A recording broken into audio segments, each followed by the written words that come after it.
Hello everyone, मैं हूं हर्ष। आप देख रहे हैं मेरा चैनल महा आयुर्वेदा। आज हम स्टार्ट कर रहे हैं पदार्थ विज्ञान का चैप्टर नंबर 11 आप्तोपदेश प्रमाण। इससे पहले मैंने पदार्थ विज्ञान के 10 चैप्टर तक आपको पढ़ा दिया है। आज हम पदार्थ विज्ञान के चैप्टर नंबर 11 को पढ़ेंगे, जिसका नाम है आप्तोपदेश।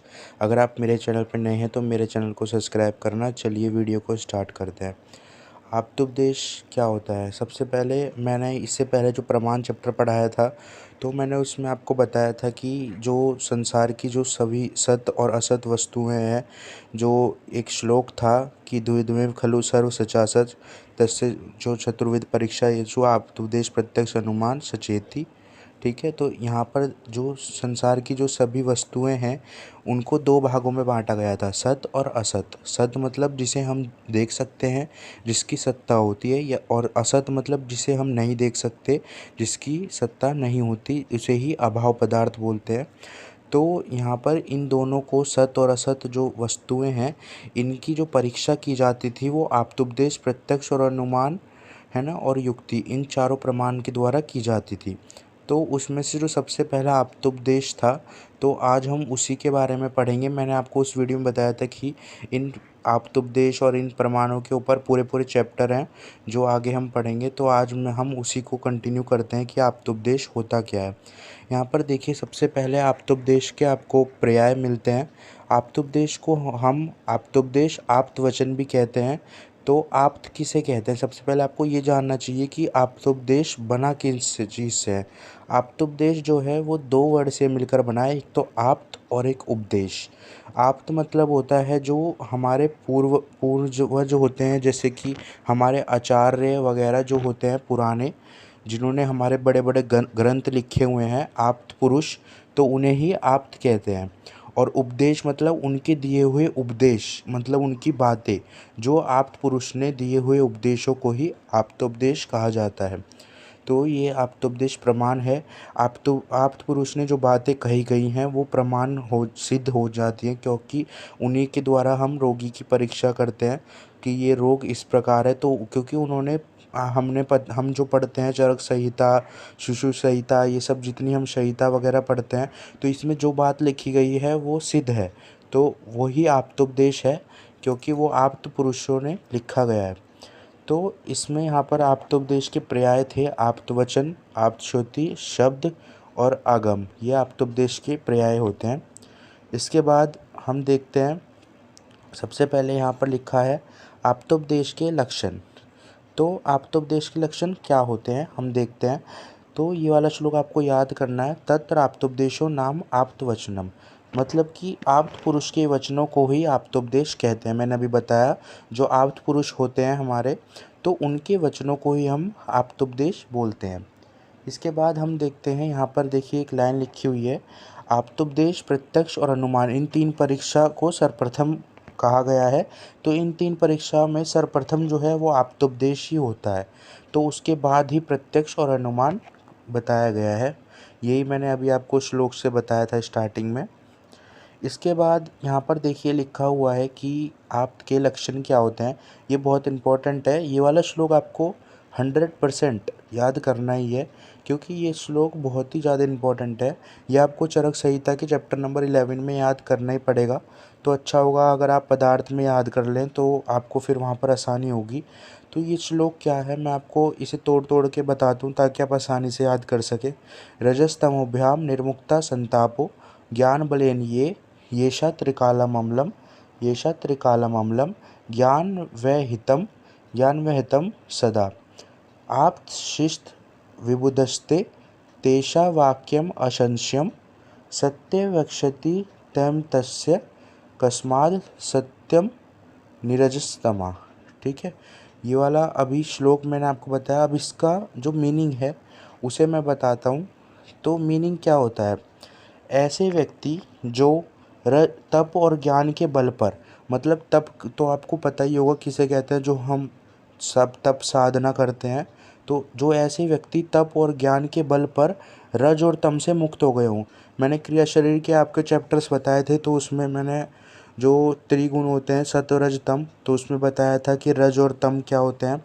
तो जो ऐसे व्यक्ति तप और ज्ञान के बल पर रज और तम से मुक्त हो गए हों, मतलब जिनके अंदर रज और तम ना रहा हो, तो उनके अंदर मतलब सत्व गुण बचा है। तो ऐसे व्यक्ति जो अपने तप और ज्ञान के बल पर रज और तम से मुक्त हो गए हों, जिन्हें सदा त्रिकाल, त्रिकाल मतलब भूतकाल, वर्तमान काल और भविष्य काल, इन त्रिकालों का ज्ञान होता रहता है, तो ऐसे व्यक्ति की ज्ञान शक्ति कभी नहीं रुकती, मतलब वो हमेशा कुछ ना कुछ ज्ञान करते ही रहते हैं। तो ऐसे व्यक्ति को आप्त श्रेष्ठ विबुध कहा जाता है। तो आप्त श्रेष्ठ विबुध क्या हो गए, इसके पर्याय हो गए। तो ऐसे व्यक्ति को आप्त श्रेष्ठ विबुध कहा जाता है। और इन आप्त पुरुषों के जो वाक्य हैं वो संदेह रहित होते हैं, मतलब उन पे हम संदेह नहीं कर सकते, और वे सदा सत्य ही बोलते हैं। रज और तम से मुक्त होने के कारण वह झूठ बोलेंगे ही क्यों। ठीक है, ये इम्पोर्टेंट था, ये आपको अच्छे से याद करना है। अब इसके आगे हम देखते हैं। इसके बाद यहाँ पर तर्क संग्रह के अनुसार लक्षण बताए गए हैं आप्त पुरुष के। तो आप्त पुरुष के वाक्य शब्द प्रमाण कहते हैं। तो मैंने आपको बताया था कि आप्तोपदेश के पर्याय क्या थे, शब्द। तो आप्तोपदेश को ही हम शब्द भी कहते हैं। तो अभी आपको ये वाला श्लोक, ये जो मैंने आपको बताया, ये वाला श्लोक आपको अच्छे से याद करना है चरक संहिता अनुसार, और ये इसका मीनिंग। तो अगर आपको मैं एक बार मीनिंग फिर से बता देता हूँ। जो व्यक्ति अपने तप और ज्ञान के बल पर रज और तम से मुक्त हो गए हों, उन्हें सदा त्रिकाल मतलब भूतकाल, भविष्यकाल, वर्तमान काल का ज्ञान होता रहता है। तो उनकी ज्ञान शक्ति कभी ख़त्म नहीं होती, वह हमेशा कुछ ना कुछ ज्ञान अर्जित करते रहते हैं। और अब उन्हें ही हम आप्त श्रेष्ठ विबुध कहते हैं। और वो उनके जो वो अपने तम और रज से मुक्त होने के कारण वह हमेशा सत्य ही बोलते हैं, उनके वाक्य संदेह रहित होते हैं, और वो रज और तम से मुक्त होने के कारण झूठ बोलेंगे ही क्यों। तो यही श्लोक का मतलब है, एक एक लाइन का मतलब यही है श्लोक की। इसके बाद हम देखते हैं आप्तोपदेश के भेद। तो ये आप्तोपदेश के भेद दो होते हैं, लौकिक आप्तोपदेश और अलौकिक आप्तोपदेश। सबसे पहले देखते हैं लौकिक आप्तोपदेश किसे कहते हैं। तो जो लौकिक आप्तोपदेश होता है वो पुरुषों के वाक्य को लौकिक आप्तोपदेश कहते हैं, मतलब जो लौकिक पुरुष हैं उनके वाक्य को लौकिक आप्तोपदेश कहते हैं, मतलब जो भगवान हैं। तो भगवान के वाक्य को हम लौकिक आप्तोपदेश बोलेंगे। और अलौकिक आप्तोपदेश मतलब जो वेद है, जो हम चरक संहिता पढ़ रहे हैं, ये वेद ग्रंथ, तो इनमें जो लिखे आप्तोपदेश मतलब आप्तवचन है, तो उनको अलौकिक आप्तोपदेश कहते हैं। इसके बाद यहाँ पर देखिए ये लिखा हुआ है। इसके बाद अब हमें पढ़ना है, ये देखिए यहाँ पर लिखा है शब्द के लक्षण।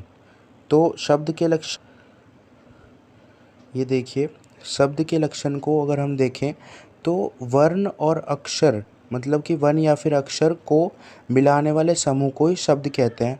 मैंने आपको जो संस्कृत पढ़ाई थी, तो संस्कृत के चैप्टर नंबर 1 में मैंने अच्छे से आपको बताया था कि वर्ण क्या होते हैं, अक्षर क्या होते हैं, शब्द क्या होते हैं।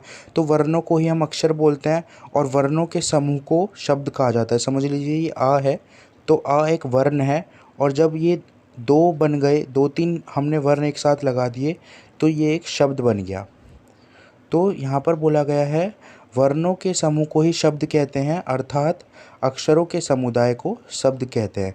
अब ये शब्द के भेद हैं, ये मोस्ट इम्पॉर्टेंट है, 100% एग्ज़ाम में आ जाते हैं ये। तो शब्द के 4 भेद होते हैं, 4 भेद होते हैं यहाँ पर। यहाँ पर है दृष्टात, अदृष्टात, सत्य और अनर्थ। तो दृष्टात क्या होता है, जो दृष्टात अभी हम आगे पढ़ेंगे, और अदृष्टात और सत्य अनर्थ। अभी एक एक चीज़ को हम आगे देखते हैं। सबसे पहले देखते हैं दृष्टांत, मतलब ऐसे वाक्य बताए गए विषय जो इंद्रियों द्वारा हम ग्रहण कर सकते हैं। मतलब जो वाक्य में ऐसे बताए गए जो विषय हैं हम उसे इंद्रियों द्वारा ग्रहण कर सकते हैं, तो उन्हें दृष्टांत कहते हैं। ये देखिए यहाँ पर भी ये लिखा हुआ है, जिन वाक्यों में वर्णित विषय को इंद्रियों द्वारा हम ग्रहण कर सकते हैं। अब इससे पहले आपको ये सब पता होना चाहिए कि इंद्रियाँ क्या होती हैं। मैंने बताया था आपको 5 ज्ञान इंद्रियाँ, 5 कर्म इंद्रियाँ, 1 उभयेंद्रिय होती है जिसे मन भी बोलते हैं। तो जो ज्ञान इंद्रिय द्वारा हम जिन विषय को ज्ञान कर सकते हैं, तो उन्हें दृष्टांत बोलते हैं। ये दृष्टांत के उदाहरण है, जैसे साथ में यहाँ पर लिखा है आत्म इंद्रिय संयोग और प्रज्ञाप्रात परिणाम से दोष प्रकुपित होते हैं। तो इसे हम इंद्रियों द्वारा ग्रहण कर सकते हैं कि असात में इंद्रिय अर्थ संयोग मतलब कि इंद्रियों का उनके विषयों के साथ हीन योग, अति योग या मिथ्य योग होने पर रोगों की उत्पत्ति होती है। ऐसी प्रज्ञा अपराध से और परिणाम से रोगों की उत्पत्ति होती है। तो ये हमें पता है, तो हम इसे इंद्रियों द्वारा ग्रहण कर सकते हैं। इसलिए इसका उदाहरण है। ऐसे ही प्रकुपित दोष षड उपक्रम द्वारा शांत किए जाते हैं। तो जो दोष प्रकुपित हो गए हैं तो उन्हें हम षड उपक्रम द्वारा शांत कर सकते हैं। तो ये हम इंद्रियों द्वारा ग्रहण कर सकते हैं, मतलब आंखों द्वारा हम देख सकते हैं, सुन सकते हैं, ये सब बातें। तो इसलिए इन्हें दृष्टांत बोला गया। अब अदृष्टांत क्या होता है? अदृष्टांत होता है जिन वाक्यों में वर्णित विषयों को हम इंद्रियों द्वारा ग्रहण नहीं कर सकते, उन्हें अदृष्टांत कहते हैं। मतलब जो वाक्य में वर्णित जो विषय है हम उसे इंद्रियों द्वारा ग्रहण ना कर पाएँ तो उसे अदृष्टांत कहेंगे। अब इसे यहाँ पर है जैसे मृत्यु के पश्चात पुनर्जन्म। अब समझ लीजिए किसी व्यक्ति की मृत्यु हो गई तो उसके बाद हमने पुनर्जन्म थोड़ा ना देखा कि उसका पुनर्जन्म होगा या नहीं होगा, तो वो इंद्रियों द्वारा ग्रहण नहीं कर सकते, तो वो अदृष्टांत है। ऐसी मोक्ष होता है। अब किसी को पता थोड़ा है ना मरने के बाद कि मोक्ष है या नहीं है, तो वो अदृष्टांत है, हम उसे इंद्रियों द्वारा ग्रहण नहीं कर सकते। इसके बाद बात आती है सत्य की।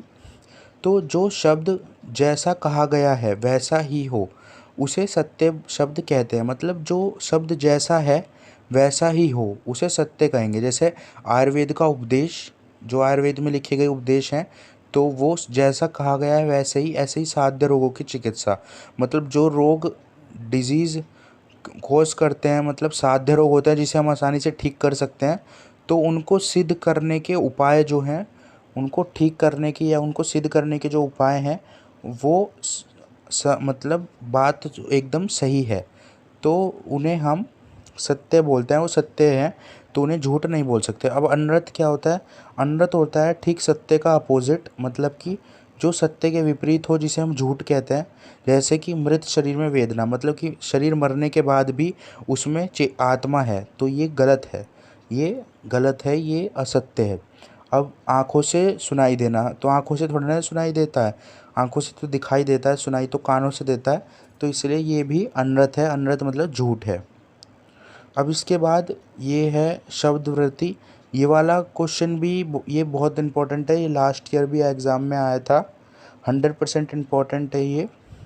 तो ये शब्द वृत्ति, इस जो आप्तोपदेश है, ये चैप्टर बहुत ही इम्पोर्टेंट है। ये वेटेज में एग्ज़ाम में इसमें से 100% नहीं तो 95% इसमें से एग्ज़ाम में क्वेश्चन आ ही जाते हैं। तो शब्द वृत्ति क्या होता है? शब्द वृत्ति को अब हम देखते हैं। जो वाक्य के अर्थ का ज्ञान कराने वाली शक्तियाँ होती हैं उसे शब्द वृत्ति कहते हैं। समझ लीजिए कोई वाक्य लिखा है तो हमें उस वाक्य का अर्थ का ज्ञान कैसे होता है? तो जिन शक्तियों के द्वारा हमें कोई वाक्य है तो उसके अर्थ का, जैसे समझ लीजिए राम खाना खाता है, तो राम खाना खाता है तो हमें उसके अर्थ का ज्ञान कैसे हो रहा है? तो जिन शक्तियों के द्वारा हो रहा है तो उसे शब्द वृत्ति कहेंगे। अभी हम पढ़ेंगे कि कौन कौन सी शक्तियाँ हैं वो। यहाँ पर देखिए शब्द वृत्ति, जो शब्द वृत्ति है 4 प्रकार की बताई गई हैं। अभिधा, लक्षण, व्यंजन, तत्प्राख्या। तो अभिधा, लक्षण, व्यंजन, तत्प्राख्या शब्द वृत्ति है। अब इसको एक एक करके हम देखते हैं। सबसे पहले अभिधा क्या होता है? तो अभिधा होता है जब किसी शब्द का कई अर्थ में प्रयोग होता है तो वो उसकी अभिधा शक्ति कहलाई जाती है। समझ लीजिए कोई एक शब्द है तो उसका कई अर्थ में प्रयोग होता है तो उसे अभिधा शक्ति कहते हैं। जैसे कि मैं आपको उदाहरण से समझाता हूँ। सर पर चढ़ाना, अगर हमने किसी को बोला सर पर चढ़ाना तो उसका कई अर्थ में प्रयोग हो सकता है। एक तो ये होता है कि किसी वस्तुओं को नीचे से उठाकर अपने सर पर उठा लेना, तो उसे सर पर चढ़ाना बोलते हैं। और उसका कहीं दूसरे अर्थ में भी प्रयोग लिया जा सकता है, जैसे कि बेटे को सर पर चढ़ाया, तो यहाँ पर सर पर चढ़ाने का कुछ अन्य अर्थ ही है कि जैसे कि समझ लीजिए बेटे, किसी ने बोला उसके पिता को कि तुमने अपने बेटे को सर पर चढ़ाया, तो यहाँ पर सर पर चढ़ाने का अन्य अर्थ है। तो इसलिए जिस शब्द का कई अर्थ में प्रयोग होता है तो वह उसकी अभिधा शक्ति होती है। ऐसे ही लक्षणा, लक्षणा अब देखते हैं। जो लक्षणा शक्ति है तो वो जब किसी शब्द का सामान्य अर्थ प्रकट ना होकर कोई अन्य अर्थ का ज्ञान हो जाए तो वह उसकी लक्षणा शक्ति है। मतलब कोई एक अर्थ है किसी शब्द का, तो उसका सामान्य अर्थ ना प्रकट होकर कुछ अलग ही अर्थ प्रकट हो जाए तो वो उसकी लक्षण शक्ति है। अब इसकी लक्षण शक्ति को हम देखते हैं। जैसे कि यहाँ पर है गंगाया घोष, तो गंगाया घोष का अर्थ होता है नॉर्मल, गंगा पर कुटी है। तो इसका सामान्य अर्थ तो ये हो गया, लेकिन इसका सामान्य अर्थ प्रकट ना होकर हम इसका अर्थ लेते हैं कि गंगा के समीप, मतलब गंगा के पास एक कुटी है। तो गंगाया घोष का अर्थ हमें सामान्य अर्थ प्रकट ना होकर कोई अलग अर्थ का ज्ञान होता है। ऐसे ही एक और इसका उदाहरण है, ये भी इम्पोर्टेंट है। जैसे तलवार मैदान में आ गई, तलवारें मैदान में आ गई। तो यहाँ पर देखिए तलवारें मैदान में आ गई का क्या अर्थ है। हम सोचेंगे कि तलवारें नहीं, यहाँ पर है इसका अर्थ लिया जाएगा कि तलवार बंद सिपाही जो हैं वो मैदान में आ गई। यहाँ पर देखिए लिखा है तलवार बंद सिपाही मैदान में आ गए लड़ने के लिए, तो इसका ये अर्थ लिया जाता है। अब इसके बाद है व्यंजना। तो व्यंजना क्या होती है। अब देखिए जब वाक्य अर्थ और लक्षण से अतिरिक्त कोई तीसरा अर्थ का ज्ञान हो तो उसे व्यंजना शक्ति कहते हैं। अब देखिए मैंने आपको बताया था वाक्य अर्थ क्या होता था। वाक्य अर्थ यहाँ पे मैंने आपको बताया था, एक सेकंड, ये देखिए लक्षण अर्थ। वाक्य अर्थ को हम अभिधा शक्ति जो होती है, अभिधा शक्ति क्या होती थी यहाँ पर कि जैसे एक शब्द, किसी शब्द का सामान्य अर्थ प्रकट ना होकर कोई अन्य अर्थ प्रकट होना, जैसे सर पर चढ़ाना, तो इसका अन्य अर्थ प्रकट हुआ। ऐसी लक्षण क्या था, जब किसी शब्द का जो सामान्य अर्थ प्रकट ना होकर कोई अन्य अर्थ प्रकट होना, तो ये तो लक्षण था। और अभिधा था जब किसी शब्द का कई अर्थ में प्रयोग होता है, तो वो उसका लक्षण था, अभिधा था। तो यहाँ पर अब व्यंजन जो था वो यहाँ पर देखिए थोड़ा सा बुक में गलत लिखा है। वाच्य अर्थ यहाँ पर एक तरीके से अभिधा बोल सकते हैं। जब अभिधा और लक्षण अर्थ, लक्षण, तो इनके अतिरिक्त कोई तीसरा अर्थ का ज्ञान हो तो उसे हम व्यंजन कहेंगे। जैसे कि बच्चे के परीक्षा में अनुत्तीर्ण होने पर, अगर कोई बच्चा परीक्षा में फेल हो गया, समझ लीजिए यहाँ पर अनुत्तीर्ण हो गया, तो पिताजी ने उसे कहा कि तुमने बड़ा अच्छा काम किया, तो तुमने तो मेरा नाम रोशन कर दिया। तो यहाँ पर बच्चा वाक्य अर्थ जो हमने अभी देखा ऊपर अभिधा और लक्षण, इन दोनों से अतिरिक्त कोई तीसरा अर्थ का ज्ञान कर कर पिता से दूर भाग जाता है, तो यही लक्षणा है। अब इसके बाद है तत्प्राख्या। अगर आपको ये एक बार समझ में ना आए तो आप वीडियो में पीछे जाकर एक बार फिर से देख लेना, आपको अच्छे से समझ में आ जाएगा। अब यहाँ पर देखिए तत्प्राख्या हम देखते हैं। तो तत्प्राख्या क्या होता है। तत्प्राख्या होता है एक शब्द के अनेक अर्थ प्रकट होते हैं, एक शब्द के कई अर्थ होते हैं। अभी आपको पता ही है, जैसे कोई एक शब्द है उसके कई अर्थ प्रकट हो सकते हैं। यहाँ पर देखिए ऐसी अवस्था में शब्द की जिस शक्ति का अर्थ होता है उसे तत्प्राख्या शक्तियाँ कहते हैं। तो जैसे सेंधव, सेंधव हम नमक को भी बोलते हैं। अभी आप आगे चैप्टर पढ़ेंगे तो उसमें सेंधव का प्रयोग होता है कई जगह। तो सेंधव हम नमक को भी कहते हैं और सेंधव हम घोड़े को भी बोलते हैं। अब इसके बाद यहाँ पर बस ये वाला एक बार चार्ट देख लेना थोड़ा सा, जितना मैंने अंडरलाइन कराया बस वो। जैसे शब्द वृत्ति है तो 4 प्रकार की बताई थी, अभिधा, लक्षण, व्यंजन और तत्प्राख्या। और अभिधा कितने होते हैं, 3 होते हैं, रूढ़, यौगिक, योगरूढ़। ऐसी लक्षणा भी 3 होती हैं, रूढ़ी, प्रयोजनवती और 2 होती हैं, सॉरी, रूढ़ी और प्रयोजनवती। और व्यंजना भी 2 होती हैं, शाब्दी और अर्थ्य। बस आपको ये इतना ही टेबल देखनी है। इसके बाद हम देखते हैं शक्तिग्रह हेतु। तो ये शक्तिग्रह हेतु वैसे इतना इम्पोर्टेंट टॉपिक नहीं है, बट लेकिन एक बार इसमें यूनिवर्सिटी में, जो मेरे टाइम में यूनिवर्सिटी का एग्ज़ाम हुआ था, तो उसमें इससे क्वेश्चन आ गया था कि शक्तिग्रह हेतु बताइए 5 मार्क्स में। तो जो मोस्टली बच्चे थे वो कन्फ्यूज़न हो गए थे कि शक्तिग्रह हेतु इतना इम्पोर्टेंट नहीं था। देखिए यहाँ पे 2 मार्क्स भी लिखा हुआ है। तो ये उसमें शक्तिग्रह हेतु की जगह ये शब्द वृत्ति लिख के आ गए थे। तो यहाँ पर शक्तिग्रह हेतु आपको एक बार देख लेना है अच्छे से, क्योंकि यूनिवर्सिटी में कुछ पता नहीं होता वो कहाँ से क्वेश्चन दे दें।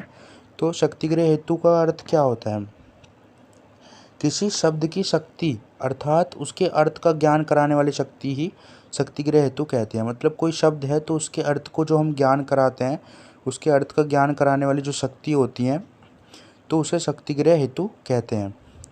यहाँ पर भी ये लिखा हुआ है शब्द के अर्थ की शक्ति को शक्तिग्रह हेतु कहते हैं। अब ये शक्तिग्रह 8 प्रकार के होते हैं। कौन कौन से होते हैं? व्याकरण, उपमान, कोश, आप्तवाक्य, व्यवहार, वाक्यशेष, विवृति और सन्निध्य। अब एक एक को देखते हैं कि क्या क्या होते हैं। व्याकरण क्या है, उपमान क्या है, कोश क्या है, आप्तवाक्य क्या है, व्यवहार क्या है, वाक्यशेष क्या है, सबको हम देखते हैं। सबसे पहले व्याकरण क्या है? मूल धातु से उपसर्ग प्रत्यय को जोड़कर जो शब्द बनते हैं उसे हम व्याकरण कहते हैं। अब मैंने आपको उपसर्ग और चैप्टर पढ़ाया था संस्कृत में कि उपसर्ग क्या होते हैं, पूरा चैप्टर था मैंने। तो जो शब्दों के पहले जोड़े जाते हैं उन्हें उपसर्ग कहते हैं। इनकी संख्या 22 होती है। ये सब आप मेरे चैनल पर जाकर चेक कर सकते हैं उपसर्ग में। तो उपसर्ग मूल जो धातु हैं उन्हें उपसर्ग कहते हैं। उपसर्ग और प्रत्यय जैसे मूल धातु है, समझ लीजिए कोई धातु है तो उसमें उपसर्ग स्टार्टिंग में जोड़े जाते हैं शब्द के, धातु के, और जो प्रत्यय हैं वो उसे एंड में जोड़े जाते हैं तो मूल शब्द बनता है उससे। तो मूल जो धातु है उसमें उपसर्ग प्रत्यय जोड़कर शब्द की निर्माण होता है तो उसे ही हम व्याकरण बोलते हैं। इसके बाद देखते हैं उपमान। तो किसी अप्रसिद्ध वस्तु का किसी अन्य प्रसिद्ध वस्तु के साथ तुलना करना उपमान है। उपमान का आगे पूरा एक चैप्टर हम पढ़ेंगे, उसमें आप अच्छे से जान जाएंगे कि उपमान क्या है। तो यहाँ पर थोड़ा सा मैं आपको नॉलेज दे देता हूँ कि उपमान क्या है। कोई एक अप्रसिद्ध वस्तु है, समझ लीजिए कोई एक वस्तु है जिसे हम नहीं जानते, तो उस वस्तु को का ज्ञान करने के लिए हम किसी प्रसिद्ध वस्तु जिसे हम जानते हैं उसकी तुलना कर देते हैं तो उसे उपमान कहते हैं। जैसे कि धनुष की तरह ही शरीर की आकृति जिसकी होती है उसे धनुष्तम कहते हैं। आप समझ लीजिए हमने धनुष को तो जाना है, तो धनुष क्या है? प्रसिद्ध वस्तु है। तो प्रसिद्ध वस्तु को ज्ञान प्राप्त कर कर हम अप्रसिद्ध वस्तु जो होती है उसका ज्ञान करना। तो जैसे धनुष को देखकर उसके शरीर वाली आकृति जिसकी होती है उसे धनुष्तम कहते हैं। अब यहाँ पर कोश आ गया। तो कोश एक तरीके से डिक्शनरी हो गई, शब्दों के पर्यायवाची सिनोनिम्स समान अर्थ वाले, उन्हें कोश कहते हैं। इसके बाद आ गया आप्तवाक्य। आप्तोपदेश तो हम चैप्टर ही पढ़ रहे हैं तो आपको पता ही है। आप्तपुरुष द्वारा दिए गए आप्तपुरुष द्वारा दिए गए शब्द भी आप्तोपदेश का जो शक्ति का ज्ञान होता है उन्हें आप्तवाक्य कहते हैं। देखो ये गलत है, यहाँ पे ऐसा भी नहीं है। हम यहाँ पर ये बोल सकते हैं कि जो आप्तपुरुष द्वारा दिए गए वाक्य हैं तो उन्हें आप्तवाक्य बोलते हैं। ठीक है, बस आप एक लाइन लिख लेना, यहाँ पर ऐड कर लेना एक लाइन कि आप्तपुरुष द्वारा दिए गए वाक्यों को आप्तवाक्य बोला जाता है। आप्तपुरुष क्या होते थे मैंने आपको बताया था, जो रज और तम से मुक्त होने के कारण जिसके अंदर जो सीधा हमेशा सत्य ही बोलते हैं, उनके जो वाक्य बोले गए हैं वो एकदम सिद्ध होते हैं। ठीक है, इसके बाद हम देखते हैं व्यवहार। तो व्यवहार क्या होता है? अब व्यवहार तो आपको पता ही है, जो हम नॉर्मल सब लोगों के साथ करते हैं तो उसे व्यवहार कहते हैं। अपने बड़ों से के व्यक्तित्व व्यवहारिक कार्यों को देखकर शब्द का जो अर्थ का ज्ञान होता है उन्हें व्यवहार कहते हैं। जो हमारे से बड़े लोग होते हैं तो उनके हम देखकर उन्हें कि वो कैसा व्यवहार करते हैं दूसरे आदमी से, तो उसका जो हमें ज्ञान होता है तो उसे ही व्यवहार बोला जाता है। इसके बाद आता है वाक्य शेष। तो वाक्य में उपस्थित जो शब्द हैं उनके अर्थ का जो ज्ञान कराने वाले वाक्य शेष कहलाते हैं। जो वाक्य में जो शब्द होते हैं तो उनका जो ज्ञान होता है उन्हें वाक्य शेष बोलते हैं। इसके बाद आता है विवृत, जहाँ शब्द के कहने पर उसके अर्थ का भी विवरण हो जाए। समझ लीजिए कोई एक शब्द है उसको बोला हमने तो उसके बोलकर उसके अर्थ का भी हमें ज्ञान हो गया तो उसे विवृत बोलेंगे, विवृति बोलेंगे। ऐसे ही सन्निध्य। सन्निध्य क्या होता है? पास में रहना। तो कोई अगर वस्तु पास में रही है हमारे तो उसे सन्निध्य बोलते हैं। अब यहाँ पर एक है वाक्य का स्वरूप। तो ये वाक्य का स्वरूप भी एक बार एग्ज़ाम में आ गया था। वाक्य का स्वरूप नहीं, ये आया था कि वाक्य अर्थ ज्ञान हेतु क्या होते हैं। तो पद का समूह 2 या 2 से अधिक जिसका सार्थक अर्थ हो निकलता है उसे वाक्य कहते हैं। अब देखो वाक्य क्या होते हैं, दो या दो से अधिक शब्द को मिलकर वाक्य बनते हैं, तो उन्हें ही वाक्य कहा गया है। अब यहाँ पर वाक्य अर्थ ज्ञान हेतु मतलब वाक्य के अर्थ का ज्ञान हम कैसे कर सकते हैं। समझ लीजिए जैसे राम खाना खाता है, तो ये एक वाक्य है, तो इस वाक्य के अर्थ का हम ज्ञान कैसे कर सकते हैं। अब इसके अर्थ का ज्ञान करने के लिए 3 चीज़ें बताई हैं, आकांक्षा, योग्यता और सन्निधि। ये 3 वाक्य के अर्थ का ज्ञान करा सकते हैं। सबसे पहले देखते हैं आकांक्षा। यह आकांक्षा क्या होता है, वाक्य अर्थ ज्ञान का बोध होने के लिए एक पद का दूसरे पद के साथ संयोग होना आवश्यक होता है, इसे ही आकांक्षा कहते हैं। समझ लीजिए एक शब्द है, जैसे हमने एक सेंटेंस बनाया, जैसे राम खाना खाता है। तो यहाँ पर देखिए यहाँ पर एक तो राम है और एक खाना है, एक खाता है और एक है। तो ये 4 पद हैं, पद मतलब शब्द, ये अलग अलग शब्द हैं। तो इन शब्दों को जोड़कर हमने एक वाक्य बनाया। तो यहाँ पर यही लिखा है कि वाक्य अर्थ के बोध कराने के लिए एक पद मतलब एक शब्द का दूसरे शब्द के साथ जुड़कर जो हमें ज्ञान प्राप्त होता है पूरे, तो उसे ही हम आकांक्षा बोलते हैं। यहाँ पर भी एक उदाहरण है, आप एक बार इस उदाहरण को भी देख सकते हैं। जैसे रमेश और सुरेश पढ़ते हैं। देखो यहाँ पर इसे एक बार अच्छे से देख लो, ये वाला इम्पोर्टेंट है। जैसे रमेश और सुरेश पढ़ते हैं, यहाँ पर अगर केवल हम बोले रमेश और सुरेश तो हमें इसका ज्ञान नहीं हो सकता, पर हमने यहाँ पर बोला पढ़ते हैं, तो इसे लगाकर हम अच्छे से ज्ञान कर सकते हैं, तो इसे ही आकांक्षा बोला जाता है। इसके बाद हम देखते हैं योग्यता क्या होती है। तो योग्यता अर्थ को ज्ञान होने का जो योग्यता होती है, मतलब जो बाधिक अर्थ, समझ लीजिए कोई एक शब्द है तो उसका हमें ज्ञान जिस प्रकार से होता है तो उसे योग्यता कहते हैं। योग्यता का अभिप्राय होता है पदों के समूह से निकलने वाला अर्थ असंभव ना हो।